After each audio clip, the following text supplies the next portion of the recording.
Welcome to Temples and Rituals of Ancient Egypt.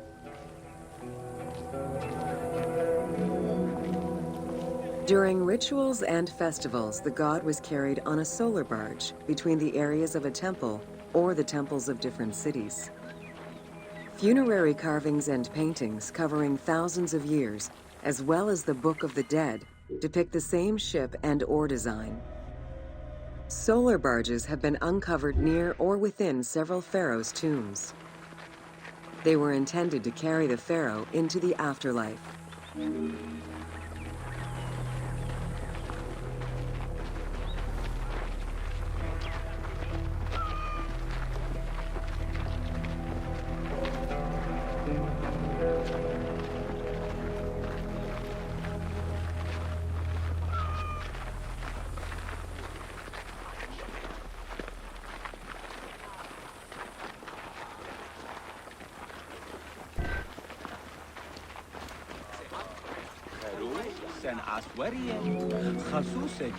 Ancient Egyptians believed that Ra, the sun god, traveled the skies in a boat known as the solar barge.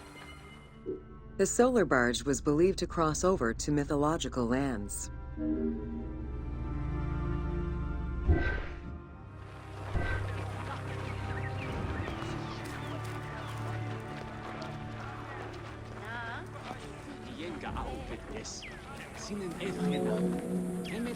The god Ra believed mankind was conspiring against him. He ordered Sekhmet, the lion-headed war goddess, to kill all humans. To his chagrin, Ra quickly realized that with all humans gone, there would be no one left to worship him. In order to stop the rampaging Sekhmet, beer was brewed and dyed red with pomegranate juice to resemble blood. Sekhmet drank every drop of the brew she could find, eventually passing out drunk. When she awoke, she was calmer, and her lion visage had changed into Bastet. The Festival of Drunkenness was celebrated in honor of that myth.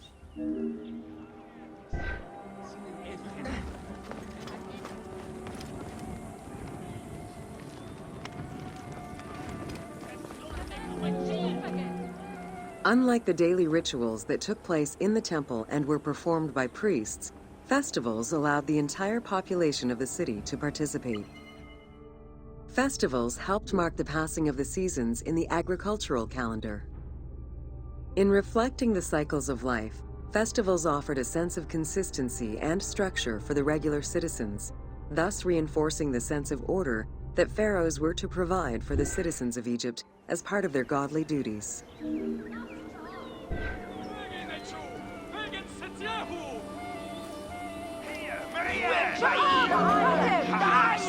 The importance of these festivals is demonstrated by their longevity. Records show that Osiris festivals occurred for more than 2,000 years. Some festivals serve to reinforce state control and promote the king's reign. Both the Opet and Set Jubilee festivals were specifically intended to celebrate the renewal of the king's power.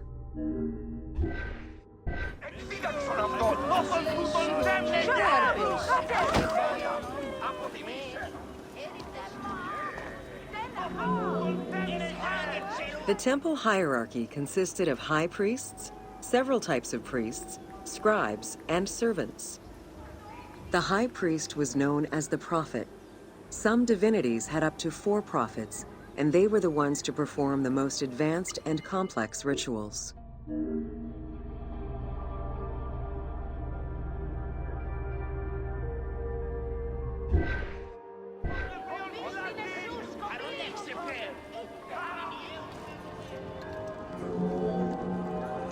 Egyptian priests were not confined to solely religious tasks, and in fact had crucial roles in Egypt's administration, most of which served to reaffirm the pharaoh as the proper vessel for the gods.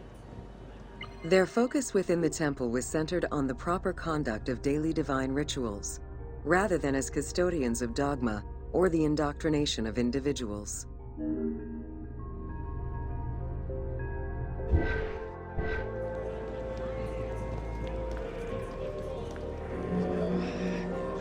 Scribes were custodians of the sacred sciences.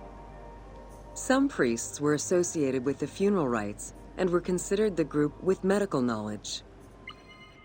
The servants of the Ka were low-ranking priests who carried food and offerings in funerary rituals.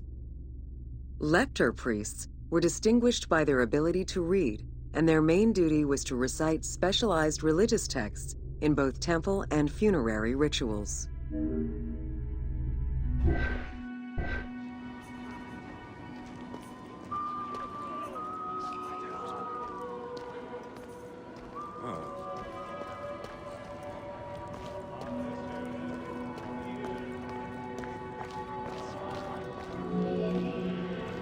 Priests and all the officials who served the temple worked only 3 months a year, with each period separated by a quarter of inactivity, at least within the temple compound.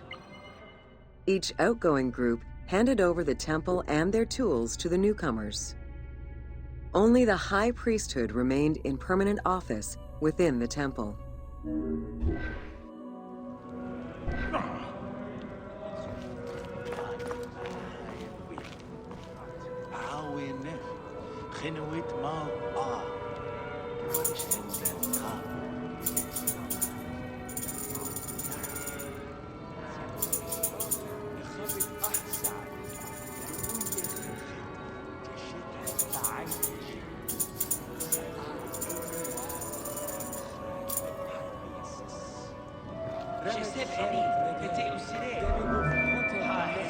The most sacred part of the temple was referred to as Jeser Jeseru, the Holy of Holies.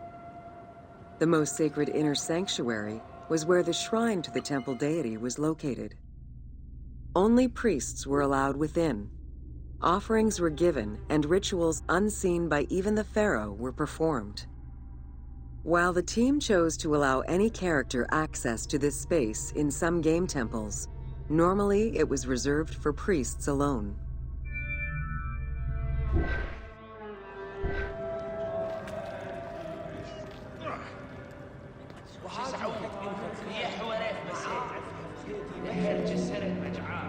Pharaohs and their priests often chose the site of these sacred temples because of some mythological connection or an alignment with the cardinal points and certain stars. Once selected, a foundation ritual was performed. The pharaoh was required to complete 10 steps in the ritual, which required a mix of offerings as well as specific construction techniques. Once the temple was complete, construction of the chamber containing the shrine, or naos, began.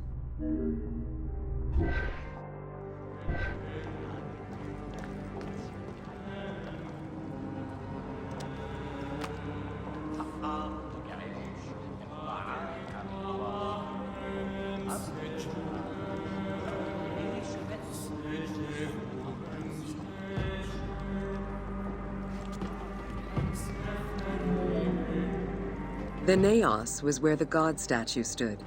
The representation of the deity was usually in stone or wood and decorated with gold, silver, and precious stones. Smaller temples had only one naos, while larger complexes, such as the Temple of Karnak, had many chambers to honor gods, such as Amun, Ptah, and Osiris. Each statue was believed to be a receptacle for the presence or essence of the god's Ka, enabling it to take a physical form. Through the statue, the god came to the shrine to eat, drink, and communicate with the pharaoh, or with the priests standing in for the pharaoh.